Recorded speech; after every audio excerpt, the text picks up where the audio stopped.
Hello my dear friends, hi मैं सैयद साद आप सबको वेलकम करता हूं on my YouTube channel Roshi study. तो हम स्टार्ट करने जा रहे हैं क्लास 10th की ज्योग्राफी का 7th चैप्टर जिसका नाम है लाइफ लाइन्स ऑफ इकोनॉमी, जो कि लास्ट चैप्टर होने वाला है of the class 10th geography. इससे पहले हम 6 चैप्टर्स मजीद डिस्कस कर चुके हैं जिसका कि लिंक आपको मिल जाएगा इस वीडियो के डिस्क्रिप्शन में प्लेलिस्ट के तौर पर, जिसको कि आप फॉलो करके प्रीवियस चैप्टर्स के लेक्चर्स को फॉलो कर सकते हैं और बेहतरीन तरीके से तैयारी कर सकते हैं for your class 10th exam and 11th entrance of AMU and Jamia for diploma in engineering and commerce arts and humanities. जैसा कि आप यहाँ पर देख सकते हैं कि इस चैप्टर का नाम है लाइफलाइंस ऑफ इकोनॉमी। तो लाइफलाइंस बेसिकली हम किसी भी इकोनॉमी के लिए जो मानते हैं वो होता है किसी भी कंट्री का जो ट्रांसपोर्टेशन सिस्टम है, जैसे कि रोडवेज, रेलवेज या फिर एयरवेज, वाटरवेज, पाइपलाइंस, ये सब बेसिकली कंसीडर किया जाता है as the lifeline for the economy of a country. तो नाउ लाइफलाइंस ऑफ इकोनॉमी के इस पहले लेक्चर का जो टॉपिक है वो है what is transport and means of transport. तो यहाँ पर इस लेक्चर में हम डिटेल में डिस्कस करने वाले हैं कि ट्रांसपोर्ट क्या होता है और मीन्स ऑफ ट्रांसपोर्ट किसे कहते हैं। तो नाउ इस लेक्चर को अब हम स्टार्ट करते हुए सबसे पहले हम हमेशा की तरह पूछने वाले हैं आप लोगों से एक सवाल। आपका सवाल है कि गुड्स एंड सर्विसेज के मूवमेंट के लिए उनकी सप्लाई लोकेशन से और डिमांड लोकेशन तक उनकी डिमांड लोकेशन तक मूवमेंट के लिए कौन सी चीज इन चारों में से रिस्पॉन्सिबल है, कौन सा फैक्टर इन चारों में से रिस्पॉन्सिबल होता है। इसके लिए आपके ऑप्शंस हैं ए इंडस्ट्रियलिस्ट, बी मैन्युफैक्चरर, सी ट्रेडर या फिर डी कंज्यूमर। कमेंट सेक्शन आपका है, इसका राइट आंसर वहां पर लिखो। हमेशा की तरह इसका सही आंसर मैं आपको बताऊंगा इस लेक्चर के लास्ट में। तो चलिए हम स्टार्ट करते हैं आज का अपना topic. So stay with us because there is a lot to know, a lot to discuss. So now we will discuss the term transport. Then जब हम ट्रांसपोर्ट के बारे में बात करते हैं तो देखो, ट्रांसपोर्ट बोलते हैं it is the movement of humans, animals and goods from one location to another with a purpose.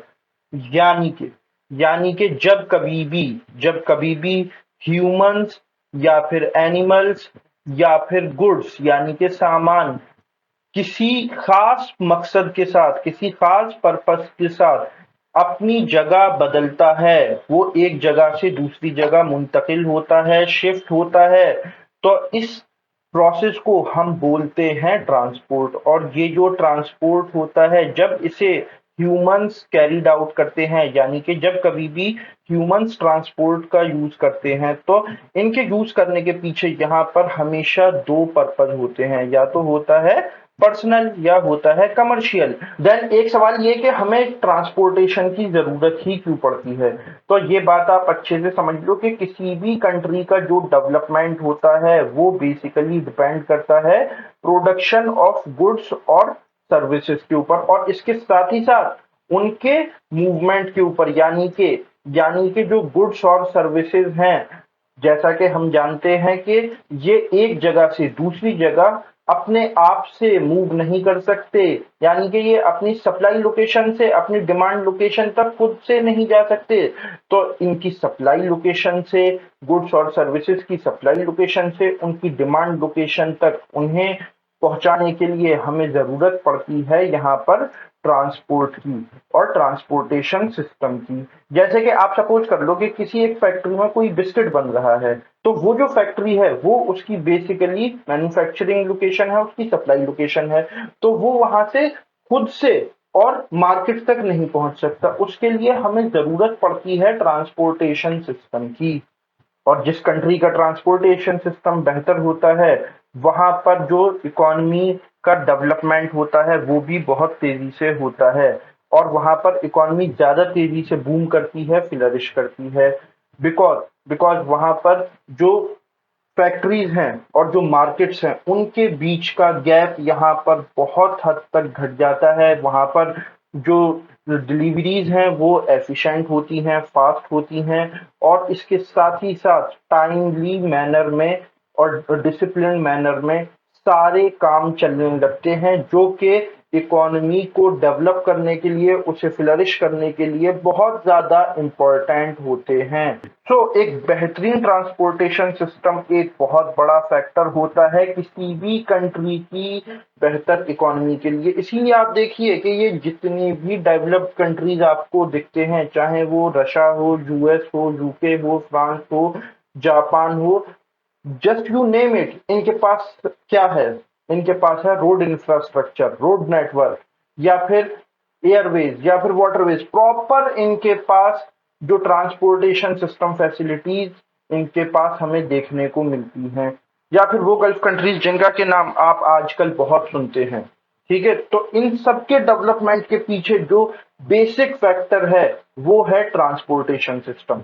और यहाँ ट्रांसपोर्टेशन सिस्टम से मेरा मतलब सिर्फ रोड नेटवर्क से नहीं है, बल्कि उसमें और भी कई सारे ट्रांसपोर्टेशन सिस्टम आ जाते हैं जिसको कि अभी हम आगे बात करने वाले हैं, और ये है मीन्स ऑफ ट्रांसपोर्ट।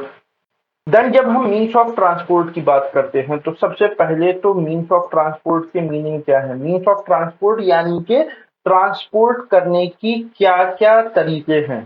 ठीक है, तो basically means of transport classified हैं 3 जगह पर: लैंड, वाटर, एयर। ठीक है, यानी कि हम लैंड के भी जरिए हम ट्रांसपोर्टेशन सिस्टम क्रिएट कर सकते हैं, वाटर के भी जरिए ट्रांसपोर्टेशन सिस्टम बना सकते हैं, और एयर के भी जरिए। तो नाउ अब यहाँ पर हम इन सारी ट्रांसपोर्टेशन सिस्टम को, इन सारे मीन्स ऑफ ट्रांसपोर्ट को वेरियस लेक्चर्स के थ्रू डिस्कस करेंगे इन डिटेल। इस लेक्चर में बस अभी के लिए इतना ही। नाउ वापस आते हैं हम अपने क्वेश्चन पर, जो कि मैंने आपसे पूछा था इस लेक्चर की स्टार्टिंग में। आपका सवाल था कि इन चारों फैक्टर्स में से गुड्स और सर्विसेज के एक जगह से, यानी कि उनकी सप्लाई लोकेशन से उनकी डिमांड लोकेशन तक पहुंचने के लिए कौन सा फैक्टर रिस्पॉन्सिबल था?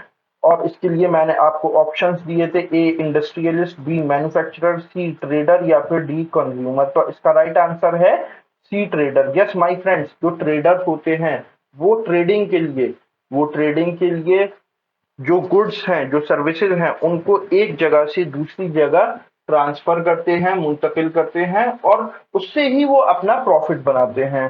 बिकॉज यहाँ पर जो इंडस्ट्रियलिस्ट है, इंडस्ट्रियलिस्ट का काम क्या है? इंडस्ट्री लगाना। ठीक है, वो क्या करता है? वो इंडस्ट्री लगाता है। जैसे कि रिलायंस, धीरू भाई अंबानी, या अब मुकेश अंबानी उसके ओनर हैं, तो वो क्या है? इंडस्ट्रियलिस्ट हैं। ठीक है, देन मैन्युफैक्चरर कौन है?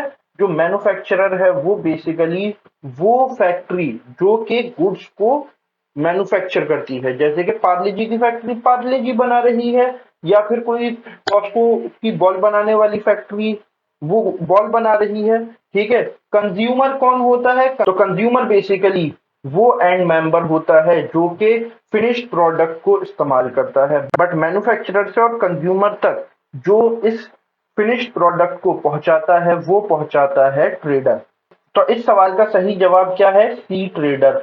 तो अभी के लिए बस इतना ही। अगर ये लेक्चर आपको अच्छा लगा हो तो इस वीडियो को लाइक करें, शेयर करें, कमेंट करें, और इसी तरह के इंफॉर्मेटिव कंटेंट के लिए सब्सक्राइब करें to our YouTube channel. Now I am Syed Saad signing off. Okay, bye.